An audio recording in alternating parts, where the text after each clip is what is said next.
नमस्कार, डेली 24 भारत देख रहे हैं आप। मैं हूं आपके साथ साहिल धुलिया। बुलेटिन की शुरुआत करेंगे। भारत और बांग्लादेश के बीच सीमा सुरक्षा और समन्वय को लेकर एक अहम बैठक होने जा रही है। भारत के सीमा सुरक्षा बल यानी कि बीएसएफ और बांग्लादेश बॉर्डर गार्ड यानी कि बीजीबी के बीच 57वां महानिदेशक स्तरीय सीमा समन्वय सम्मेलन 8 से 11 जून तक नई दिल्ली में आयोजित किया जाएगा। इन उच्च स्तरीय वार्ताओं में दोनों देशों के बीच सीमा प्रबंधन, सुरक्षा चुनौतियों और आपसी सहयोग को मजबूत करने पर विस्तार से चर्चा होगी। सम्मेलन में भारतीय प्रतिनिधिमंडल का नेतृत्व बीएसएफ के महानिदेशक प्रवीण कुमार करेंगे, जबकि बांग्लादेशी पक्ष का नेतृत्व बीजीबी के महानिदेशक मेजर जनरल मोहम्मद अशरफुज्जमान सिद्दीकी करेंगे। तो बैठक के दौरान अवैध घुसपैठ, तस्करी, सीमा पार अपराध और अपराधियों की आवाजाही रोकने के लिए संयुक्त रणनीति तैयार करने पर जोर रहेगा। इसके अलावा भारत बांग्लादेश सीमा पर फेंसिंग यानी कि बाढ़ निर्माण से जुड़ी चुनौतियों और सुरक्षा अवसंरचना को मजबूत बनाने के उपायों पर भी चर्चा की जाएगी। तो बीएसएफ जवानों और भारतीय नागरिकों पर होने वाले हमलों को रोकने तथा सीमा पर शांति और स्थिरता बनाए रखने के लिए प्रभावी कदमों पर भी विचार होगा। वार्ता में भारतीय विद्रोही संगठनों के खिलाफ कार्रवाई, सीमा पार सुरक्षा सहयोग और खुफिया सूचनाओं के आदान प्रदान को और मजबूत करने जैसे मुद्दों को भी प्रमुखता से उठाया जाएगा। दोनों देशों के बीच ये सम्मेलन सीमा सुरक्षा को और प्रभावी बनाने की दिशा में एक महत्वपूर्ण कदम माना जा रहा है। वहीं मुजफ्फरनगर जनपद के बुढ़ाना विधानसभा क्षेत्र में शनिवार को आजाद समाज पार्टी की सत्ता परिवर्तन यात्रा का पड़ाव रहा। इस दौरान कस्बा बुढ़ाना में महिला चौपाल का आयोजन किया गया, जिसमें नगीना सांसद एवं आजाद समाज पार्टी के राष्ट्रीय अध्यक्ष चंद्रशेखर आजाद ने पहुंचकर महिलाओं को संबोधित किया और उनकी समस्याएं सुनी। 2027 विधानसभा चुनाव की तैयारियों के तहत पार्टी की तरफ से ये यात्रा चलाई जा रही है। यात्रा के दौरान विशेष रूप से महिला चौपालों का आयोजन कर महिलाओं की समस्याओं और सुझावों को एकत्रित किया जा रहा है। सांसद चंद्रशेखर आजाद ने कहा कि रैलियों में लोग आते हैं और देख लेते हैं, लेकिन महिलाओं की समस्याएं सुनने का अवसर कम मिलता है, इसलिए यात्रा के दौरान हर पड़ाव पर महिलाओं से संवाद किया जा रहा है। उन्होंने बताया कि पार्टी अपने 33 विषयों को महिलाओं के बीच रखकर फीडबैक एकत्रित कर रही है, जिसमें बिजली, पानी, स्वास्थ्य, शिक्षा और अन्य सामाजिक मुद्दे शामिल हैं। इसी आधार पर एक डेटा तैयार किया जाएगा, जिससे भविष्य की नीतियां तय की जा सकें। मीडिया से बातचीत में चंद्रशेखर आजाद ने नगीना मॉडल की बात करते हुए कहा कि जिस तरह भाजपा ने गुजरात मॉडल पर चुनाव लड़ा, उसी तरह आजाद समाज पार्टी नगीना मॉडल के आधार पर 2027 का चुनाव लड़ेगी। इसके बाद सत्ता परिवर्तन यात्रा मुजफ्फरनगर से आगे बढ़कर शामली जनपद के लिए रवाना हो गई। कार्यक्रम के दौरान बड़ी संख्या में महिलाएं और पार्टी कार्यकर्ता मौजूद रहे। देखिए, सत्ता परिवर्तन यात्रा जो चल रही है उसी का आज पड़ाव था बुढ़ाना में। तो हम लोग शामली तरफ कूच करेंगे। तो रैलियों में तो लोग पहुंच जाते हैं, भीड़ में बहुत देख भी लेते हैं, लेकिन महिलाओं से उस तरह से जो गेट टुगेदर जो है, उनकी समस्या सुनने के अवसर नहीं मिलते हैं। तो तय किया गया कि जहां भी रुकेंगे वहां महिलाओं से सकारात्मक वार्ता करेंगे और जो पार्टी करना चाहती है, अपने जो 33 विषय उनको भी महिलाओं के बीच में रखेंगे, जो उनके जीवन में बदलाव से जुड़े हुए हैं उसी के लिए, और उनकी समस्या का एक डेटा इकट्ठा करने के लिए जिनको कल हल किया जा सके, उसको लेके कार्यक्रम था। एक अच्छा संवाद हुआ, सकारात्मक संवाद हुआ। उनकी परेशानियां चाहे बिजली की हो, चाहे वो पानी के भराव की हो, चाहे स्कूल की हो, चाहे हॉस्पिटल की हो, तमाम चीजें सुनी। चाहे शराबबंदी को लेकर उनके विचार क्या हैं, जो पार्टी काम करना चाहती है उसको लेके उनके विचार क्या है, क्या उनकी सहमति समर्थन है या नहीं है। तो लोकतंत्र में लोगों की भावनाओं का सम्मान होना जरूरी है। एक सकारात्मक वार्ता और मुझे विश्वास है कि उस वार्ता से एक अच्छा संदेश जो है जाएगा और महिलाओं को भी अपनी बात, अपनी समस्या कर रखने के, सुनाने का मौका मिला है। उनके मन में भी एहसास हुआ कि कोई हमारी बात को सुनने वाला है। देखिए, वहीं दिल्ली के शादरा स्थित गांधीनगर मार्केट में भीषण आग लगने से इलाके में हड़कंप मच गया। आग बाजार के एक हिस्से में लगी और देखते ही देखते कई दुकानों तक फैल गई। घटना की सूचना मिलते ही दमकल विभाग की कई गाड़ियां मौके पर पहुंची और आग बुझाने का अभियान शुरू किया गया। आग की लपटें और धुएं का गुबार दूर दूर तक दिखाई दिया, जिससे आसपास के व्यापारियों और लोगों में अफरा तफरी का माहौल बन गया। दमकल कर्मियों ने घंटों की मशक्कत के बाद आग पर काबू पाया। प्रारंभिक जानकारी के अनुसार आग से कई दुकानों में रखा सामान जलकर खाक हो गया, जिससे व्यापारियों को भारी आर्थिक नुकसान होने की आशंका है। हालांकि राहत की बात यह रही कि घटना में किसी के हताहत होने की खबर नहीं है। आग लगने के कारणों का फिलहाल पता नहीं चल सका है और संबंधित एजेंसियां मामले की जांच में जुटी हैं। गांधीनगर दिल्ली के सबसे बड़े रेडीमेड वस्त्र बाजारों में से एक माना जाता है। ऐसे में आग की इस घटना ने व्यापारियों की चिंताओं को बढ़ा दिया है। प्रशासन ने प्रभावित क्षेत्र को घेर कर सुरक्षा व्यवस्था बढ़ा दी है और नुकसान का आकलन किया जा रहा है।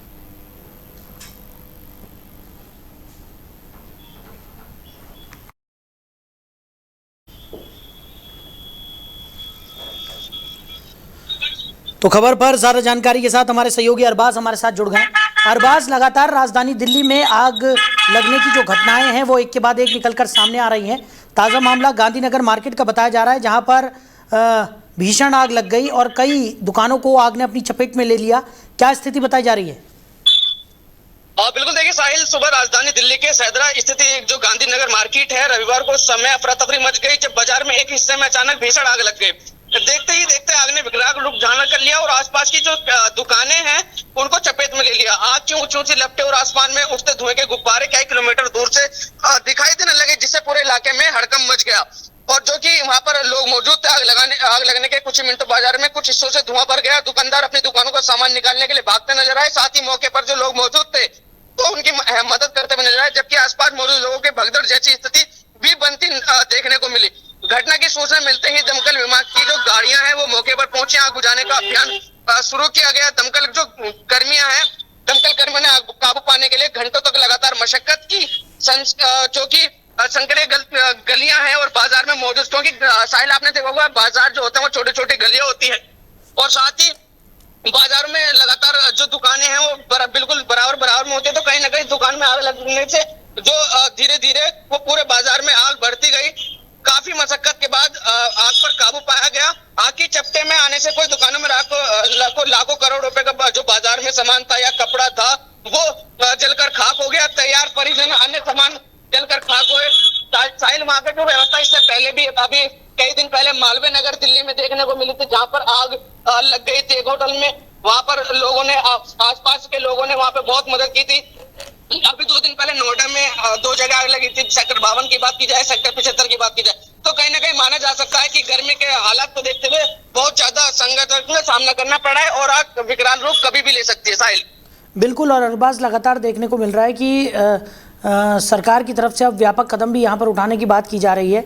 दिल्ली में भी कई तरह के अभियान चलाए जा रहे हैं। नोएडा में भी जिस तरीके से दिल्ली में मालवीय नगर की घटना घटित हुई थी, उसके बाद सीएम योगी आदित्यनाथ ने भी अभियान चलाने के निर्देश यहाँ पर दे दिए थे और कोशिश यही की जा रही है कि जो भी इस तरीके के संवेदनशील इलाके हैं वहाँ पर रेकी कर पहले से ही सुरक्षा मानकों का ध्यान रखा जाए, ताकि इस तरीके की घटनाएं की पुनरावृत्ति यहाँ पर ना हो।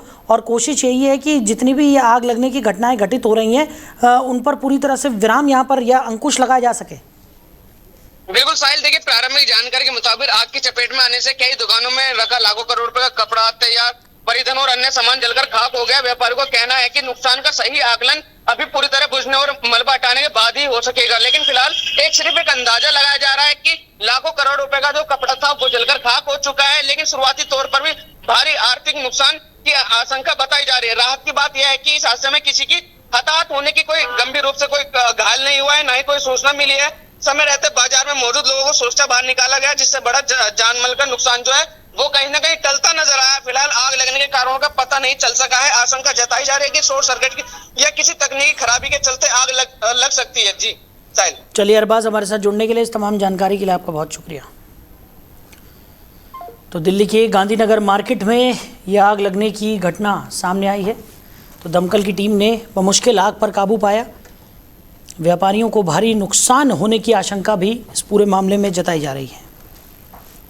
वहीं सीबीआई ने 661 करोड़ रुपए के कथित सरकारी फंड घोटाले मामले में बड़ी कार्रवाई करते हुए देश के कई शहरों में एक साथ छापेमारी की है। यह कार्रवाई चंडीगढ़, पंचकुला और दिल्ली एनसीआर क्षेत्र में की गई, जिससे संबंधित विभागों और आरोपियों में हड़कंप मच गया। सूत्रों के अनुसार यह मामला सरकारी फंड के गलत उपयोग और वित्तीय अनियमितताओं से जुड़ा हुआ है, जिसमें भारी पैमाने पर धन के दुरुपयोग का आरोप है।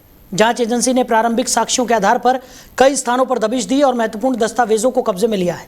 सीबीआई की टीमों ने संबंधित ठिकानों पर मौजूद फाइलें, डिजिटल रिकॉर्ड और वित्तीय लेन देन से जुड़े दस्तावेजों की गहन जांच शुरू कर दी है। कई अधिकारियों और निजी व्यक्तियों की भूमिका भी जांच के दायरे में बताई जा रही है। इस कार्रवाई को घोटाले की जांच में एक बड़ा कदम माना जा रहा है। जांच एजेंसी का कहना है कि बरामद दस्तावेजों और डिजिटल साक्ष्यों के आधार पर आगे की कार्रवाई तय की जाएगी। फिलहाल मामले की जांच जारी है और आने वाले दिनों में कई अहम खुलासे होने की संभावना जताई जा रही है। वहीं नोएडा में जनगणना 2027 के कार्य को गति देने के लिए नोएडा प्राधिकरण ने कर्मचारियों की कमी दूर करने के प्रयास तेज कर दिए हैं। प्राइवेट स्कूलों के शिक्षकों के जनगणना कार्य से हटने के बाद करीब 800 प्रगणकों और सुपरवाइजरों की कमी सामने आई थी, जिसे पूरा करने के लिए प्रशासन लगातार प्रयास कर रहा है। इसी क्रम में अपर मुख्य कार्यपालक अधिकारी वंदना त्रिपाठी ने सेक्टर 120, 117 और 119 स्थित विभिन्न आवासीय सोसाइटियों का दौरा कर जनगणना कार्य का निरीक्षण किया। उन्होंने स्थानीय निवासियों और सोसाइटी प्रबंधन से सहयोग की अपील की। निरीक्षण के दौरान कई सोसाइटियों ने अपने कर्मचारियों को जनगणना कार्य में लगाने का आश्वासन देते हुए सहयोग प्रदान किया। जनगणना कार्य की प्रभावी निगरानी के लिए विशेष कार्य अधिकारी इंदु प्रकाश सिंह को सेक्टर 75 की सोसाइटियों में जिम्मेदारी सौंपी गई है। अधिकारियों के निर्देश दिए गए हैं कि सर्वे कार्य समयबद्ध और सुचारू रूप से पूरा कराया जाए। नोएडा प्राधिकरण का दावा है कि अगले 2 दिनों में प्रगणकों और सुपरवाइजरों की कमी पूरी कर ली जाएगी। अधिकारियों का कहना है कि कर्मचारियों की उपलब्धता बढ़ने से जनगणना सर्वेक्षण में तेजी आई है और प्राधिकरण क्षेत्र में कार्य अब व्यवस्थित रूप से संचालित हो रहा है। प्राधिकरण को उम्मीद है कि जन सहयोग और अतिरिक्त संसाधनों के माध्यम से जनगणना का कार्य निर्धारित समय सीमा में पूरा कर लिया जाएगा। वहीं बुलंदशहर में दिल्ली के मालवीय नगर होटल अग्निकांड के बाद फायर सेफ्टी को लेकर प्रशासन पूरी तरह सतर्क हो गया है। इस क्रम में सिकंदराबाद के एसडीएम दीपक कुमार पाल ने फायर सेफ्टी अधिकारी एफएसओ के साथ नेशनल हाईवे 34 पर स्थित कई होटलों का औचक निरीक्षण किया। निरीक्षण के दौरान होटलों में आग से सुरक्षा के इंतजाम, फायर उपकरणों की उपलब्धता, आपातकालीन निकास मार्ग और अन्य सुरक्षा मानकों की गहन जांच की गई। जांच में सिकंदराबाद के 3 प्रमुख hotel Sachin hotel, captain hotel और मनीष होटल निर्धारित फायर सेफ्टी मानकों पर खरे नहीं उतरे। अधिकारियों ने इन होटलों में कई आवश्यक सुरक्षा व्यवस्थाओं की कमी पाई, जिसके बाद तीनों होटलों संचालकों को नोटिस जारी कर जवाब तलब किया गया है। प्रशासन ने स्पष्ट किया है कि फायर सेफ्टी नियमों की अनदेखी किसी भी कीमत पर बर्दाश्त नहीं की जाएगी। एसडीएम दीपक कुमार पाल ने कहा कि लोगों की सुरक्षा सर्वोच्च प्राथमिकता है और जिले में सभी होटल, गेस्ट हाउस और व्यावसायिक प्रतिष्ठानों की नियमित जांच जारी रहेगी। प्रशासन की इस कार्रवाई से होटल संचालकों में हड़कंप मच गया है।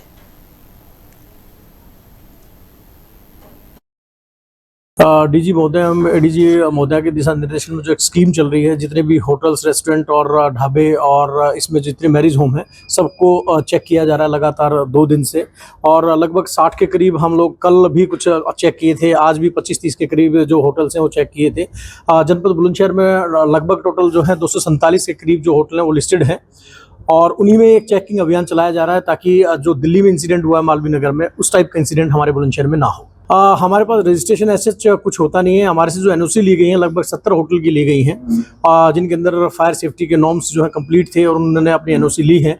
और अभी चेकिंग अभियान में काफ़ी सारे होटल्स ऐसे भी पाए गए हैं जिनकी एनओसी बहुत पहले ली गई थी परंतु एक्सपायर हो गई है, उनको रिन्यू नहीं कराया गया है, तो उन पर भी इस चेकिंग अभियान के दौरान जो है वो जाँच की।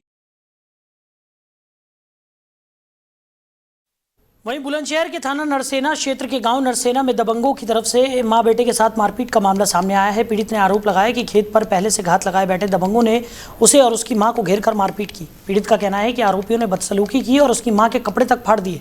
पीड़ित ने यह भी आरोप लगाया कि मामले की शिकायत पुलिस से करने के बावजूद कोई प्रभावी कार्रवाई नहीं की गई। उसका कहना है कि आरोपियों की पुलिस से सांठगांठ होने के कारण उन्हें संरक्षण दिया जा रहा है। मामले में पीड़ित ने गंभीर आरोप लगाते हुए कहा कि मुकदमा दर्ज कराने के नाम पर थाना नरसेना में तैनात दरोगा अंकित पवार ने उससे 20,000 रुपये लिए। पीड़ित के अनुसार दरोगा ने उसे अपने कमरे में बुलाकर मुकदमा दर्ज करने का आश्वासन दिया था, लेकिन रुपए लेने के बाद भी रिपोर्ट दर्ज नहीं की गई। न्याय न मिलने से परेशान पीड़ित ने वरिष्ठ पुलिस अधीक्षक एसएसपी से शिकायत कर पूरे मामले की निष्पक्ष जांच और आरोपियों के साथ साथ संबंधित पुलिसकर्मी के खिलाफ कार्रवाई की मांग की है। फिलहाल मामला चर्चाओं का विषय बना हुआ है। क्या नाम है तुम्हारा? गौरव। कहाँ के रहने वाले हो? नरसना। क्या घटना हुई तुम्हारे साथ? मैं अपने खेत पे गया हुआ था। मेरे चाचा ताऊ ने और एक ताऊ के लड़के ने मेरे साथ में मारपीट की, मेरी माँ के साथ में मारपीट की और उसके बाद में हमारी डॉक्टर रिपोर्ट हुई, मेरे साथ मारपीट हुई, मुझे ही 151 में चालान में भेज दिया गया। उसके बाद में मेरी डॉक्टर रिपोर्ट यहाँ से ऊंचे गाँव से हमें रेफर वहाँ के लिए कर दिया गया बुलंदशहर के लिए और उसके बाद में ये रिपोर्ट आई थी। उसके बाद में आज तक 1.5 महीने हो गया, थाने वाले घुमा रहे हैं और मुझसे 20,000 रुपये और ले लिए अंकित दरोगा जी ने। गाँव में घर रहते हैं वो, हमारे में घर अपने कमरे पर बुलाकर 20,000 रुपये ले लिए। आजकल कहते हैं और अभी तक कोई कार्रवाई नहीं है। किस नाम पे लिए दरोगा जी ने रुपये? आप उन दरोगा जी ने कहा था कि 26 में मुकदमा करा दूंगा और उन्होंने अभी तक नहीं कराया। धारा 326। वहीं मुजफ्फरनगर जनपद के चपार थाना क्षेत्र में दिल्ली देहरादून नेशनल हाईवे 58 पर शनिवार को एक दर्दनाक सड़क हादसे में बाइक सवार 3 लोगों की मौके पर ही मौत हो गई। हादसा इतना भयावह था कि बाइक पर सवार पुरुष, महिला और एक मासूम बच्चा ट्रक के पहियों के नीचे आ गए। जानकारी के अनुसार मृतक हरियाणा के सोनीपत निवासी बताए जा रहे हैं, जो बाइक से हरिद्वार की ओर से जा रहे थे।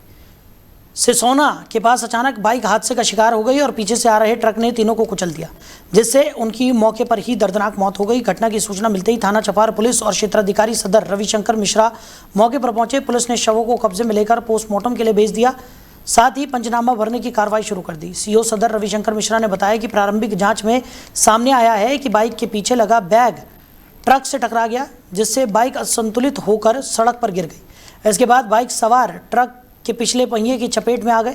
हादसे के बाद ट्रक चालक वाहन छोड़कर फरार हो गया। पुलिस ने ट्रक को कब्जे में लेकर आगे की वैधानिक कार्रवाई शुरू कर दी है और मृतकों की पहचान और परिजनों को सूचना देने की प्रक्रिया भी जारी है। अब से थोड़ी देर पहले मुजफ्फरनगर से हरिद्वार की तरफ सिसोना के पास जहां हम लोग खड़े हुए हैं, यहाँ पर एक बाइक सवार का एक्सीडेंट हो गया और जिसमें बाइक पर 2 लोग, एक पुरुष, एक महिला और एक बच्चे सवार थे और ट्रक से पहिए से कुचल जाने के कारण दुखद मृत्यु हुई है। इसमें तत्काल मौके पर थाना प्रभारी चपार, पीएसआई और मेरे द्वारा मौके पर पहुंचकर जानकारी जुटाई गई और जांच की गई तो प्रथम दृष्टया ये पाया गया और जस्टिसों ने भी बताया कि बाइक पर पीछे एक बैग लदा हुआ था। बैग जो है ट्रक से टकरा गया, जिसके कारण डिसबैलेंस होने के कारण बाइक गिर गई और जो बाइक सवार थे वो ट्रक के पिछले पहिए से कुचल जाने के कारण उनकी दुखद मृत्यु मौके पर ही हो गई। तत्काल शवों को भिजवा दिया गया है पोस्टमार्टम के लिए। पंचायतनामा की कार्रवाई की जा रही है और पुलिस द्वारा त्वरित कार्रवाई करते हुए ट्रक को पकड़ लिया गया है, कब्जे में ले लिया गया है और इसमें अग्रिम वैधानिक कार्रवाई सुनिश्चित की जा रही है। वहीं नोएडा जनपद की तीनों तहसीलों जेवर, दादरी और सदर में शनिवार को संपूर्ण समाधान दिवस का आयोजन किया गया। समाधान दिवस में बड़ी संख्या में फरियादी अपनी समस्याएं लेकर पहुंचे, जहां अधिकारियों ने उनकी शिकायतें सुनी और निस्तारण के लिए संबंधित विभागों को निर्देश दिए। जनपद की तीनों तहसीलों में कुल 228 शिकायतें दर्ज की गई। इनमें से 18 शिकायतों का मौके पर ही निस्तारण कर संबंधित लोगों को राहत प्रदान की गई। शेष शिकायतों को निर्धारित समय सीमा के अंदर गुणवत्तापूर्ण ढंग से निस्तारित करने के निर्देश दिए गए। जिलाधिकारी ने जेवर तहसील में आयोजित संपूर्ण समाधान दिवस की अध्यक्षता की। इस दौरान उन्होंने अधिकारियों को निर्देशित किया कि जनता की समस्याओं को गंभीरता से लेते हुए उनका समयबद्ध और प्रभावी समाधान सुनिश्चित किया जाए। उन्होंने कहा कि शिकायतों के निस्तारण में किसी प्रकार की लापरवाही बर्दाश्त नहीं की जाएगी। समाधान दिवस के बाद जिलाधिकारी ने तहसील परिसर में बरगद का पौधा रोपकर पर्यावरण संरक्षण का संदेश भी दिया। उन्होंने लोगों से अधिक पौधारोपण करने और पर्यावरण को सुरक्षित रखने की अपील की। प्रशासन का कहना है कि संपूर्ण समाधान दिवस का उद्देश्य आमजन की समस्याओं का त्वरित समाधान कर उन्हें सरकारी कार्यालयों के अनावश्यक चक्कर लगाने से राहत दिलाना है। उधर थाना भवन में शनिवार शाम आजाद समाज पार्टी काशीराम के राष्ट्रीय अध्यक्ष एवं नगीना सांसद चंद्रशेखर आजाद ने पार्टी के राष्ट्रीय कोर कमेटी सदस्य राजकुमार सैनी के आवास पहुंचकर उनके पिता के निधन पर गहरा शोक व्यक्त किया। उन्होंने मेला ग्राउंड स्थित आवास पर पहुंचकर स्वर्गीय राज्यपाल सैनी को श्रद्धांजलि अर्पित की और शोकाकुल परिवार से मुलाकात कर अपनी संवेदनाएं व्यक्त की। सांसद चंद्रशेखर आजाद ने दिवंगत आत्मा की शांति के लिए प्रार्थना करते हुए परिवार को इस कठिन समय में धैर्य और साहस बनाए रखने का संदेश दिया। उन्होंने कहा कि दुख की इस घड़ी में पूरा संगठन परिवार के साथ खड़ा है। गौरतलब है कि राजकुमार सैनी के पिता राज्यपाल सैनी का 18 मई को आकस्मिक निधन हो गया था। उसके निधन के बाद क्षेत्र के सामाजिक, राजनीतिक और धार्मिक संगठनों से जुड़े लोग लगातार परिवार के आवास पर पहुंचकर श्रद्धांजलि अर्पित कर रहे हैं। सांसद चंद्रशेखर आजाद के आगमन पर पार्टी कार्यकर्ताओं ने उनका स्वागत किया। इस दौरान संगठन से जुड़े विभिन्न विषयों पर भी संक्षिप्त चर्चा हुई। कार्यक्रम में दिल्ली प्रदेश अध्यक्ष बालक राम बोध, उत्तराखंड प्रदेश अध्यक्ष महक सिंह, राष्ट्रीय महासचिव रविंद्र भाटी, नवाजिश आलम, मौसम राव, राजकुमार जॉनी सहित बड़ी संख्या में पदाधिकारी, कार्यकर्ता और क्षेत्र के गणमान्य लोग मौजूद रहे। वहीं थाना भवन में भारतीय जनता पार्टी मंडल की कामकाजी बैठक शनिवार को उत्साहपूर्ण वातावरण में आयोजित की गई। बैठक में मुख्य अतिथि के रूप में भाजपा जिलाध्यक्ष डॉक्टर रामजी लाल कश्यप उपस्थित रहे, जबकि संचालन मंडल महामंत्री जितेंद्र राणा ने किया। तो बैठक को संबोधित करते हुए जिलाध्यक्ष डॉक्टर रामजी लाल कश्यप ने कहा कि भाजपा कार्यकर्ता संगठन की सबसे बड़ी ताकत हैं। उन्होंने केंद्र और प्रदेश सरकार की जन कल्याणकारी योजनाओं को जन जन तक पहुंचाने और आगामी संगठनात्मक कार्यक्रमों को पूरी निष्ठा और सक्रियता के साथ सफल बनाने का आह्वान किया। उन्होंने बूथ स्तर तक संगठन को मजबूत करने और जनसंपर्क अभियान को गति देने पर विशेष बल दिया। जिला उपाध्यक्ष एवं मंडल प्रभारी आनंद पुंडीर ने कहा कि भाजपा का प्रत्येक कार्यकर्ता संगठन की रीढ़ है। उन्होंने नए कार्यकर्ताओं को जोड़ने, पार्टी की नीतियों और सरकार की उपलब्धियों को घर घर तक पहुंचाने और आगामी कार्यक्रमों में सक्रिय भागीदारी निभाने का आह्वान किया। बैठक में बूथ सशक्तिकरण अभियान, एक पेड़ मां के नाम, मन की बात, मेरा बूथ सबसे मजबूत सहित विभिन्न संगठनात्मक कार्यक्रमों की रूपरेखा पर विस्तार से चर्चा की गई। कार्यकर्ताओं से इन अभियानों को सफल बनाने के लिए सक्रिय भूमिका निभाने का आह्वान किया गया। बैठक के अंत में मंडल पदाधिकारियों और कार्यकर्ताओं ने संगठन को और अधिक मजबूत बनाने और आगामी अभियानों को सफल बनाने का संकल्प लिया।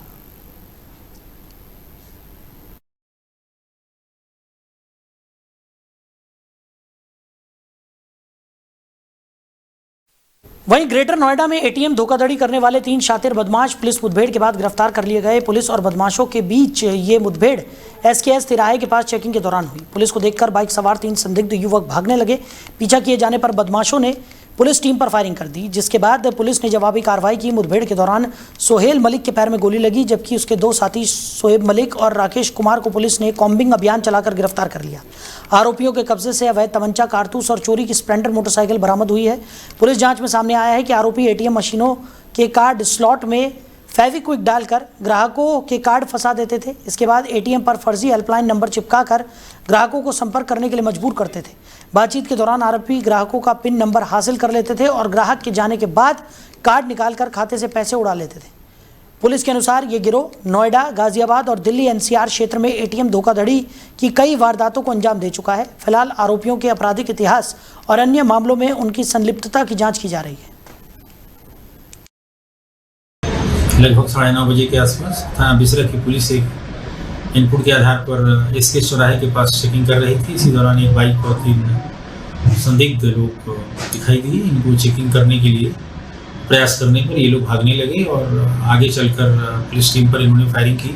आत्मरक्षा में पुलिस टीम द्वारा भी फायरिंग की गई, जो एक बदमाश के पैर में लगी और मौके पर जाकर जब उसको पकड़ा गया तो उसके पैर में गोली लगी थी और इसकी पहचान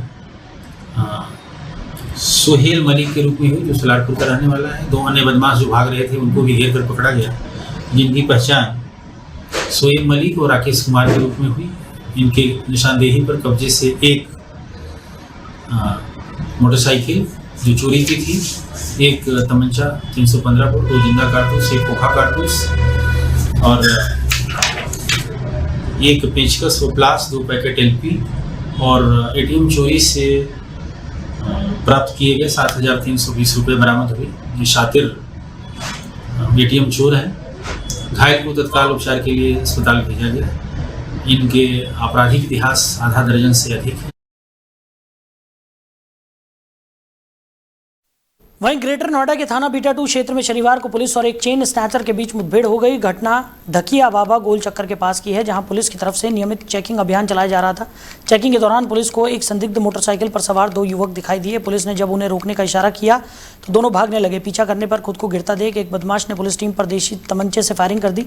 पुलिस ने आत्मरक्षा में जवाबी कार्रवाई की, जिसमें बदमाश राजेंद्र उर्फ लल्लू के पैर में गोली लग गई और वो घायल होकर गिर पड़ा। पुलिस ने उसे मौके से गिरफ्तार कर लिया, जबकि उसका एक साथी अंधेरे का फायदा उठाकर फरार हो गया। गिरफ्तार बदमाश के कब्जे से एक लूटी हुई सोने की चेन, एक देसी तमंचा, कारतूस, 3 मोबाइल फोन और एक मोटरसाइकिल बरामद की गई है।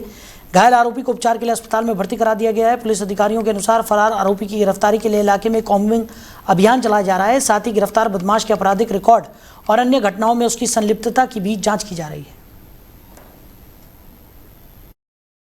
आज शाम बीटा 2 पुलिस द्वारा मुठभेड़ के दौरान एक शातिर लुटेरे को गिरफ्तार किया गया है, जो थाना बीटा 2 के ही एक लूट के मुकदमे में वांछित था। मुखबिर की सूचना पर पुलिस द्वारा चेकिंग की जा रही थी। चेकिंग के दौरान 2 लोग मोटरसाइकिल से आते हुए दिखे, जिन्हें पुलिस द्वारा रोकने का प्रयास किया गया। इस पर पुलिस पर जानलेवा हमला करते हुए बदमाशों द्वारा फायर किया गया। आत्मरक्षा पुलिस द्वारा फायर किए जाने पर एक बदमाश के पैर में गोली लगी, जिसे गिरफ्तार किया गया। दूसरा बदमाश अंधेरे का फायदा उठाते हुए भागने में कामयाब हुआ। पकड़ा गया अभियुक्त राजेंद्र और लीलू एक शातिर किस्म का लुटेरा है, जिसके ऊपर पूर्व से ही लगभग 28 मुकदमे पंजीकृत हैं। वहीं मुजफ्फरनगर के मीरापुर क्षेत्र में रविवार को एक गोदाम में भीषण आग लगने से लाखों रुपए का सामान जलकर राख हो गया। आग इतनी भयावह थी कि देखते ही देखते पूरे गोदाम को अपनी चपेट में ले लिया, जिससे आसपास के क्षेत्र में अफरा तफरी मच गई। जानकारी के अनुसार मीरापुर के भुम्मा रोड स्थित एक गोदाम में अचानक आग लग गई। गोदाम में ट्रैक सूट, कपड़े और फलों का भंडारण किया गया था। आग की चपेट में आने से गोदाम में रखा बड़ी मात्रा में कपड़ा, फल और अन्य सामान जलकर नष्ट हो गया। इसके अलावा व्यापारी की 2 कारें भी आग में जलकर पूरी तरह खाक हो गई।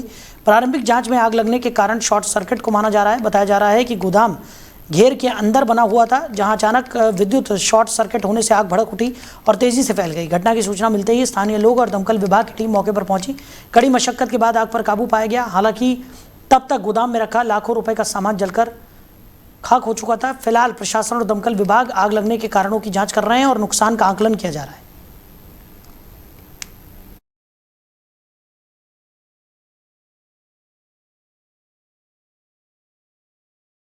तो फिलहाल इस बुलेटिन में मेरे साथ इतना ही। आप बने रहिए। नमस्कार।